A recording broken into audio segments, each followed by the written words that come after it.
안녕하세요. 이상화 세상 읽기 네 번째 시간입니다. 오늘은 코로나 우한폐렴 백신 이야기를 좀 해보겠습니다. 우한폐렴 유행이 거의 끝나가는 분위기이지만 우리나라는 아직 매일 1만 명이 넘는 확진자가 계속 나오고 있고 백신 문제는 한 번쯤 정리할 필요가 있는 것 같습니다. 우리나라에서 코로나 바이러스 백신을 접종한 지 2년이 지났습니다. 백신이 전 국민의 집단 면역을 형성해서 우한폐렴 유행을 종식시키리라는 기대로 열심히 백신을 맞았지만 그 효과는 의문이고 효과에 비해 부작용은 큰 것 같습니다.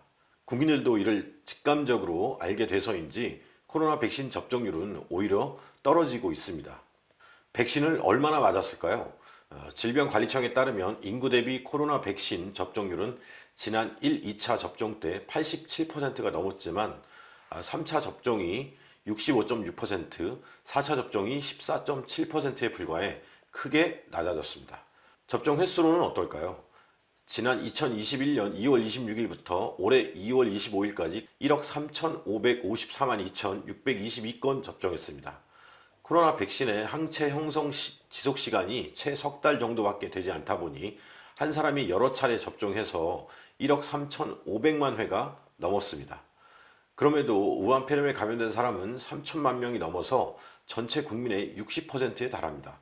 정부가 줄곧 백신 접종률이 70%가 넘으면 집단 면역이 형성된다고 했는데 1, 2차 접종으로 90%가 넘었지만 아직 집단 면역은 달성하지 못했고 오히려 자연 감염으로 집단 면역이 형성될 날이 가까운 것 같습니다.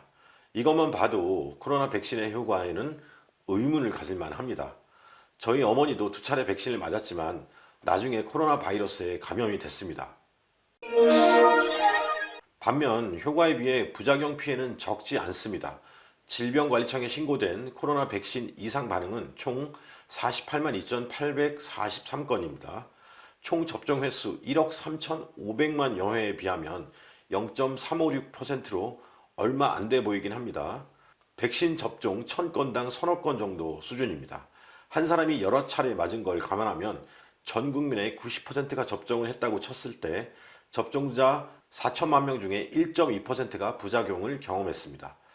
100명 중에 1명꼴인 셈이죠. 이상 반응 신고는 백신 접종 초기에 집중됐을 것 같습니다. 지금은 백신 접종률도 크게 떨어지고 그만큼 이상 반응 신고도 줄었을 것으로 보입니다. 또 질병관리청에 따르면 이상 반응 신고 사례 중에 중환자실에 입원하거나 연구 장애와 후유증을 남긴 사례, 혈소판 감소성 혈전증, 길랭바레 증후군이라는 희귀질환, 아나필락시스 쇼크와 같은 중대한 이상 사례는 17,546건으로 전체 이상 반응 사례의 3.6%입니다. 이 중 사망자는 1,960명입니다.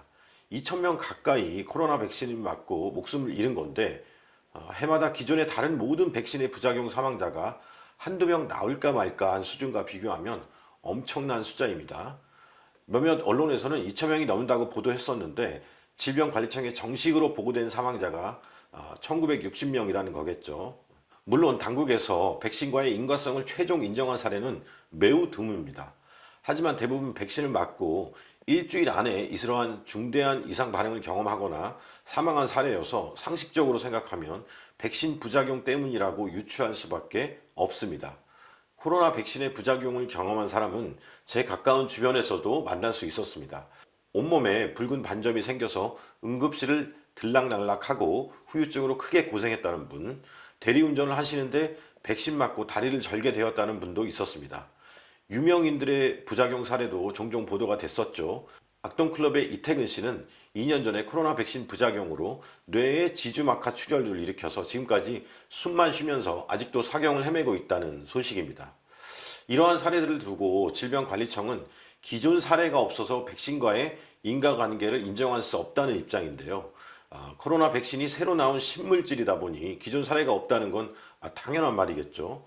지난 2년 동안의 이상 반응 사례라도 면밀히 백신과의 인과성을 따져볼 일입니다. 그렇다면 코로나 백신은 왜 이렇게 부작용이 심할까 궁금합니다. 코로나 백신이 처음 나왔을 때 우리 국민들의 반응은 크게 세 가지였습니다. 먼저 나라에서 맞으라고 하니까 열심히 맞자면서 백신 맞은 인증 사진을 올리고 자랑하시는 분들이 있었습니다. 백신 안 맞은 사람을 멀리하고 종종 나무라기까지 했죠. 두 번째는 백신에 무슨 생체 칩을 심었다면서 보이지 않는 세력에 의한 음모론을 주장하는 분들이 있었습니다. 백신에 만약 생체 칩이 들어가 있었다면 백신 샘플을 가져다가 원심 분리기 돌려보면 금방 뭔가 다른 물질이 나왔을 텐데 말이죠.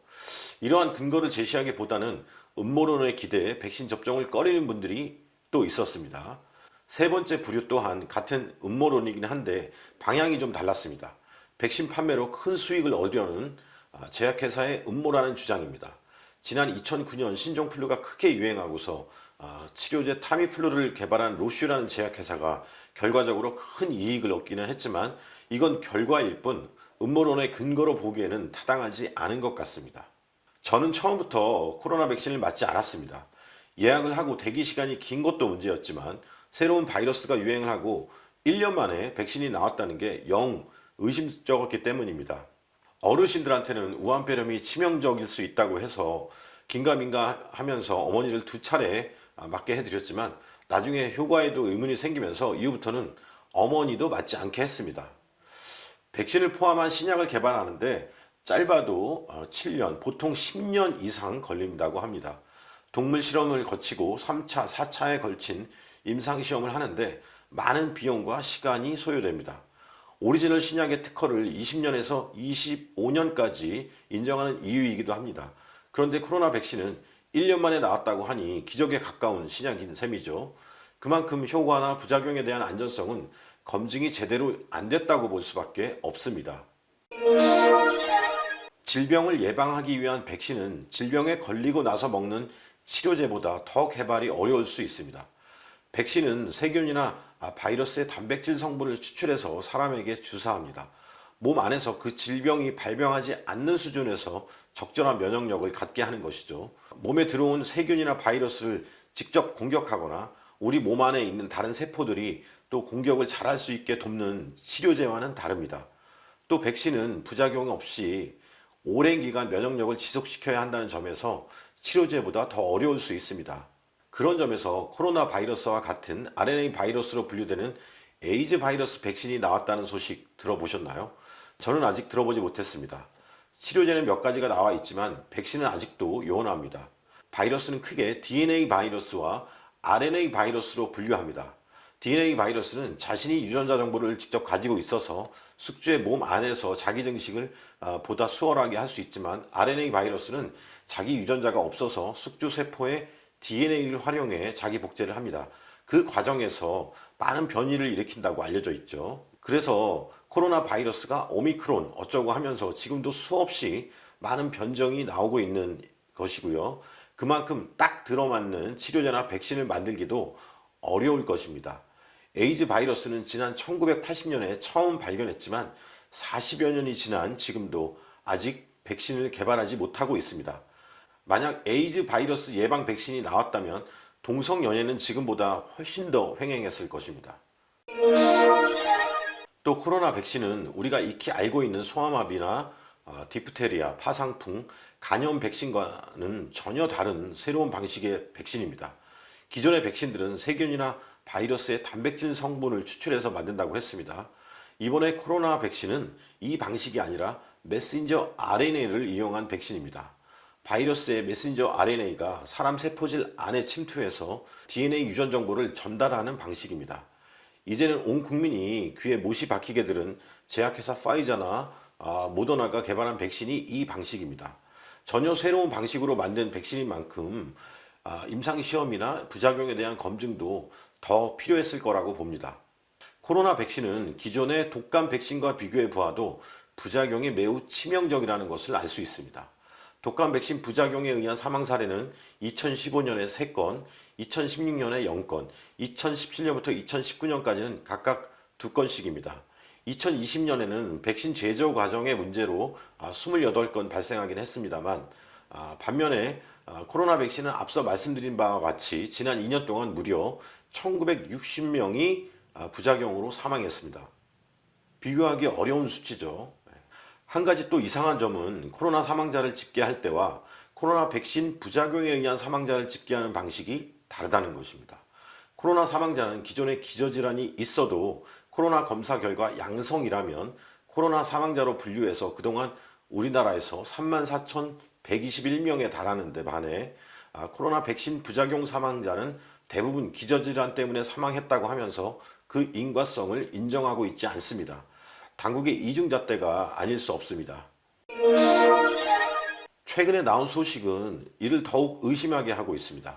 한 시민단체가 질병관리청에 정보공개를 청구해 받은 내용에 따르면 65세 이하 기저질환이 없는 코로나 감염, 즉 우한폐렴 사망자가 지난 2021년에는 82명, 2022년에는 225명입니다. 올해는 아직 없고 지난 2020년은 질병관리청에서 관련 통계가 없다고 답했습니다. 65세 이상이면 대부분 한두 가지 이상 기저질환이 있다고 보았을 때 기저질환이 없는 우한폐렴 사망자는 매우 적다는 것을 먼저 알 수 있습니다. 우한폐렴이 그만큼 치명적이었나? 라는 의구심이 드는 대목입니다. 해마다 계절 독감으로 3, 4천 명씩 사망하는 것과 비교하면 순수한 우한폐렴 사망자는 그렇게 많지 않은 것 같습니다. 한편 코로나 백신을 맞기 시작한 2021년부터 오히려 젊고 건강한 사람의 사망 건수가 늘고 있습니다. 이것도 나중에 원인을 밝히고 따져보아야 할 문제입니다. 또 그동안 코로나 백신을 가장 많이 맞은 나라는 어디일까요? 아마도 미국일 것입니다. 파이자나 모더나가 다 미국 회사인데다 가장 먼저 맞기 시작했으니까요. 그런데 우리와 우한폐렴 사망률을 비교하면 우리가 0.1% 계절 독감 수준이고요. 미국이 1.1%로 10배가 넘습니다. 이처럼 코로나 백신의 효과도 의심스럽습니다. 제 사무실 아래층 한의원 원장님도 내가 왜 코로나 백신을 3차례나 맞았는지 모르겠다고 하시더라고요. 이렇게 효과는 미미하고 부작용은 심한 코로나 백신을 저처럼 안 맞은 대가는 혹독했습니다. 지난 정부서 시행한 백신 패스 때문에 어디 잘 가지도 못했습니다. 신혼여행을 가야 하는데 비행기도 안 태워준다고 해서 제주도도 못 가고 가까운 강원도로 차 끌고 갔습니다. 덕분에 추운 날 설악산에 가서 부모님 세대의 신혼여행 정취를 체험해 볼 수는 있었습니다. 또 사무실에서 일할 때 점심에는 맨날 혼자서 밥을 먹었습니다. 다른 사람이랑 같이 갔다가 쫓겨난 적도 있습니다. 추운 겨울에 국수를 포장해 가지고 나와서 밖에서 서서 먹은 적도 있습니다. 백신을 안 맞았기 때문입니다. 백신을 맞을 권리가 있다면 맞지 않을 자유도 있어야겠죠? 정치 방역에 이은 백신 독재, 전체주의 독재를 맛보는 순간이었습니다. 군대에서 열애 없이 모여라, 열애 없이 뭐 해라, 막 귀가 따갑게 들었는데 제대한 지도 한참 돼서 사회에서 이런 일을 겪게 될 줄은 미처 몰랐습니다. 이런 게 바로 독재라고 하는 것입니다. 우한폐렴 유행 3년, 이제는 거의 신경도 쓰지 않는 분위기입니다. 이쯤에서 백신 문제를 한번 짚어보았고요. 지난 3년을 돌아보면 전 세계 인류가 우한폐렴과 그 백신으로 자중진화를 겪은 게 아닌가 싶습니다. 이 세상에서 벌어지는 모든 일들의 우연이라는 건 없습니다. 모두 하나님의 통치 안에서 일어나는 일들이죠. 우한폐렴과 같이 크게 유행하는 전염병이나 자연재해, 재난 등도 마찬가지입니다. 이러한 일들을 겪게 되면서 우리는 교훈을 얻게 됩니다. 우한폐렴이 끝물이긴 한데 정치 방역과 백신 독재로 코로나 바이러스를 종식시킨 건 아닌 것 같습니다. 결국 자연 감염자가 많아지면서 끝날 것 같습니다.